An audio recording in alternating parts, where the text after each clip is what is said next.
அந்த அற்புதமான பேரு THARIQIAN.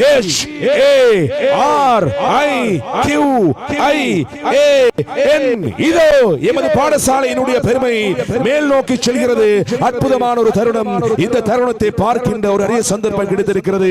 தாரிகியன்ஸினுடைய அன்பான பெருமை இப்போது மேல் வானை நோக்கி சென்று கொண்டிருக்கிறது. தொடர ஆரம்பிக்கிறது இதனுடைய வரலாற்று பெருமை.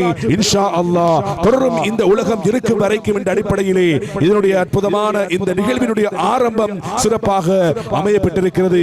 மேல் வானை நோக்கி வாயுக்கள் நிறைப்பட்ட பலூன்கள் சென்று கொண்டிருக்கிறது. இதே போல இன்ஷா அல்லாஹ் இந்த பாடசாலையினுடைய பெருமையும் இந்த உலகம் இருக்கும் வரைக்கும் இருக்கும் என்கின்ற நம்பிக்கையோடு இன்றைய தினம் எமது பாடசாலையினுடைய பழைய மாணவ மாணவிகளுக்கான காலை ஆராதனை நிகழ்வு மிகச் சிறப்பாக நடைபெற்றிருக்கிறது. அன்றைய நாள் ஒரு ஞாபகத்தை மீண்டும் எமது நினைவுக்கு கொண்டு வருகின்ற ஒரு நிகழ்வாக இந்த காலை ஆராதனை நிகழ்வு இடம்பெற்றிருந்தது. இந்த நிகழ்வை வழங்கிய அத்துணை பழைய மாணவர்களுக்கும் ஏற்பாட்டுக் குழுக்கும் இந்த சந்தர்ப்பத்திலே